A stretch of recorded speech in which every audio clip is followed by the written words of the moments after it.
ఆ? ఆ, గుర్రం అనేది ఏంది చెప్పు. గుర్రం గురించి చెప్పు.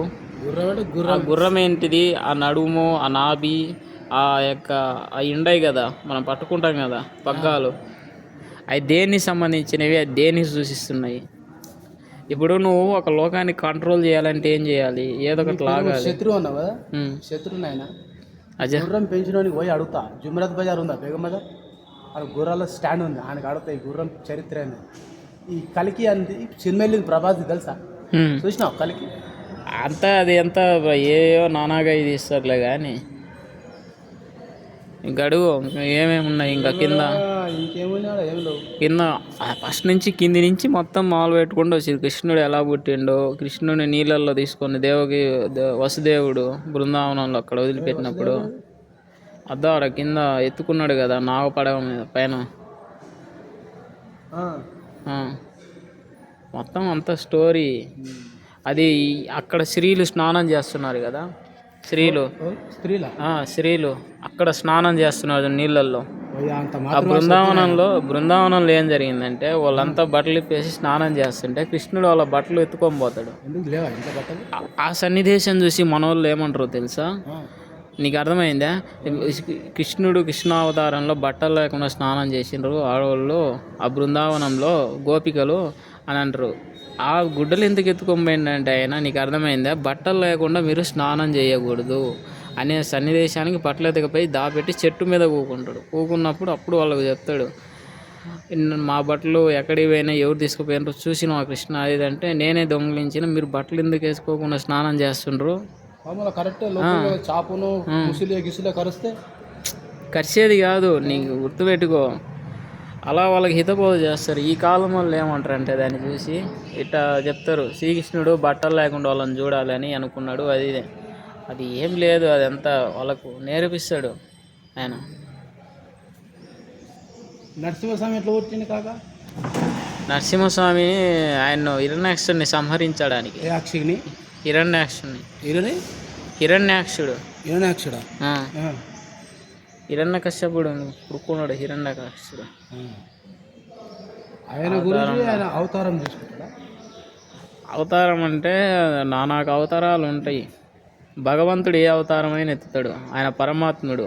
నీలో కూడా ఉన్నాడు. నువ్వు మాట్లాడగలుగుతుండవు, తినగలుగుతుండవు, చూడగలుగుతున్నావు అంటే పరమాత్ముడే. ఆ పరమాత్ముడు నీలోంచి వెళ్ళిపోయినప్పుడు నీ శరీరంలో స్పర్శ ఉండదు. నీ శరీరాన్ని తీసుకుపోయి కాల్ చేస్తారు. నీ ఆత్మ మరో రూపం. పరమాత్మ నాతో ఉంటే నీకు వరాలి అని మాట్లాడుతావు. అయితే పరమాత్మ దేవుడు చూసినాను, దేవుని చూసినాను, చూసినాం. వేరే చూసినా మనలోనే ఉండడు, మాలోనే ఉండడు. నీలో నీ జన్మనిచ్చిన నీ కన్నతల్లే దేవుడు. కన్నతల్లే కూడా నువ్వు వెనుకలు పడతావు భూమి మీద. కరెక్ట్గా చెప్పినావు. కాక ఈ గడ్డం పెంచుకున్న కాక నాకు అరవేదలు ఎవరు? పరశురాముడు. పరశురాముడు ఎందుకు అట్లా తయారైన గడ్డం పెంచుకొని బాణం పెట్టుకొని? ఏమో ఆయన తల్లిదండ్రులను అడుగు, జమదగ్ని వీళ్ళందరిని అడుగు. అంతే కదా, అంతే కదా. జమదగ్నిని అడగమంటుండో పరశురాముడు ఎందుకు అలా తయారైండి అని. ఎల్లమ్మను జమదగ్నిని. శత్రువు నువ్వు ఏమన్నావు? నాలో దేవుడు ఉన్నావు. ఆ ఎందుకు వాళ్ళు ముసలి తింటుంది గమనించినావు? తింటుంది. ఎందుకు తింటుంది? ఆడ దేవుడు కాపాడవచ్చు కదా దేవుడు. అది మనకు నీ అర్థమైందా? ముసలి అనేది సంసారం, అర్థమైందా? ఏనుగు అనేది కోరికలు, నీకు అర్థమైందా? ఆ ముసలి సన్నివేశం అదంతా స్టోరీ యానించి వచ్చింది చెప్పు.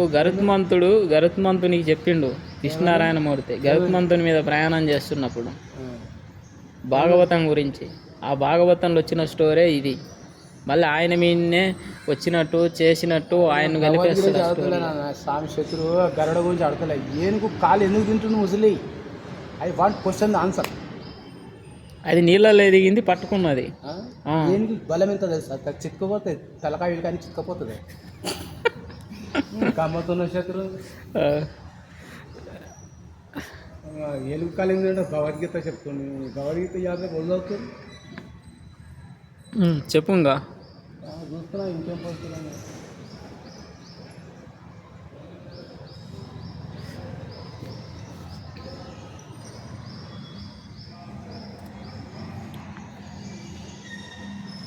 ఈరోజు మనము శృంగేరి శారదాపీఠము మన మోతీనగర్లో ఉన్నాము. ఈ మోతీనగర్లో చాలా అద్భుతంగా ఇక్కడ ఒక పెద్ద ఫ్లెక్సీ కట్టిండ్రు కృష్ణ అవతారం గురించి. కృష్ణుడు పుట్టుక, కృష్ణుడు అవతార సమాప్తము, విష్ణునారాయణమూర్తి అవతారాలు. అయితే చాలా అద్భుతంగా ఉంది ఈ ఫ్లెక్సీ చూడడానికి. ఎవరన్నా వచ్చినా కానీ ఈ జగద్గురు పీఠానికి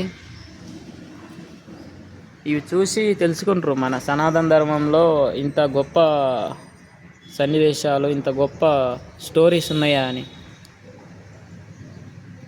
ఈ స్టోరీస్ను మీరు తీసుకొని ప్రతి ఒక్కరూ ఇన్స్పిరేషన్ అవ్వాలి, కానీ లోన్ అవ్వాలి, ఇన్స్పిరేషన్ అవ్వాలి. ఆ భక్తి మార్గంలో, యోగ మార్గంలో ముక్తి నొందాలి. అదే ఈరోజు మనము అనుకున్న విశేషం. అందరికీ నమశివాయ. ఓం జై శ్రీరామ్. హరే రామ హరే కృష్ణ. ఈరోజు మా నాన్నతో ఈ యొక్క వీడియో సమాప్తం. శివాయ. జై శ్రీరామ్. ఇంకేమన్నా? జై శ్రీరామ్.